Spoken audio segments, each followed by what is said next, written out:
നമസ്കാരം. Raf talk ഫുട്ബോളിലേക്ക് എവർക്കും സ്വാഗതം. ആ കാര്യം റയൽ മാഡ്രിഡ് ഒഫീഷ്യലി അറിയിച്ചിരിക്കുകയാണ്. അവരുടെ 9-ാം നമ്പർ ആരണിയും. ഗോൺസാലോ ഗാർഷ്യക്ക് 9-ാം നമ്പർ കൊടുക്കുമെന്ന തരത്തിൽ വാർത്തകൾ ഉണ്ടായിരുന്നെങ്കിലും റയൽ മാഡ്രിഡ് ഇന്നലെ ഒഫീഷ്യലി അറിയിച്ചു 9-ാം നമ്പർ എൻട്രിക്കായിരിക്കും ധരിക്കുക. ബ്രസീലിയൻ യുവ സൂപ്പർ താരം അവരുടെ പുതിയ സീസണിൽ 9-ാം നമ്പർ ജേഴ്സി അണിയുന്നു എന്ന് പറയുമ്പോൾ അദ്ദേഹം സാബി അലോൺസോയുടെ ആ ഒരു പ്ലാനിൽ ഉൾപ്പെടുന്നു. അദ്ദേഹത്തെ അവർ പരിഗണിക്കുന്നു എന്നുള്ളത് വളരെ വ്യക്തമാണ്. ഒരു ഘട്ടത്തിൽ റയൽ സോസിഡാഡിലേക്ക് താരം ലോണിൽ പോയേക്കുമെന്ന് വാർത്തകൾ ഉണ്ടായിരുന്നെങ്കിലും ആ ലോൺ ഡീൽ അവസാന നിമിഷം കൊളാപ്സ്ഡ് ആവുകയായിരുന്നു. അദ്ദേഹം എന്തായാലും റയൽ തന്നെ തുടരാനാണ് ആഗ്രഹിക്കുന്നത്. ഇപ്പോൾ 9-ാം നമ്പർ ജേഴ്സി കൂടി അദ്ദേഹത്തിന് ലഭിക്കുന്നു. അപ്പൊ ചോദ്യം, ഗോൺസാലോ ഗാർഷ്യ അദ്ദേഹത്തിന്റെ നമ്പർ എത്രയായിരിക്കും? ഫസ്റ്റ് ടീമിനോടൊപ്പം അദ്ദേഹം തുടരാൻ പോവുകയാണ്. പുതിയ കോൺട്രാക്ട് സൈൻ ചെയ്തിട്ടുണ്ട്.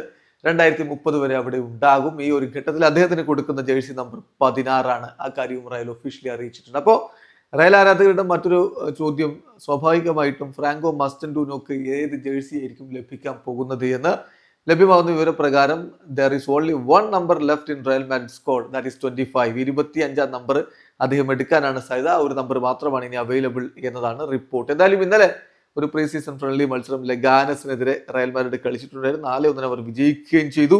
ആ മത്സരത്തില് ബ്രാഹിമും ഹ്യൂയിസനും ഏദർ മിലിറ്റാവോയും ഒപ്പം പെറ്റാഴ്സുമാണ് അവർക്ക് വേണ്ടി ഗോളുകൾ കണ്ടെത്തിയിട്ടുണ്ടായിരുന്നു. വീഡിയോ അവസാനിക്കുന്ന ഫുട്ബോൾ ലോകത്തെ കൂടുതൽ വിശേഷങ്ങളുമായി റാഫ് ടോക്സ് വീഡിയോ എത്താം.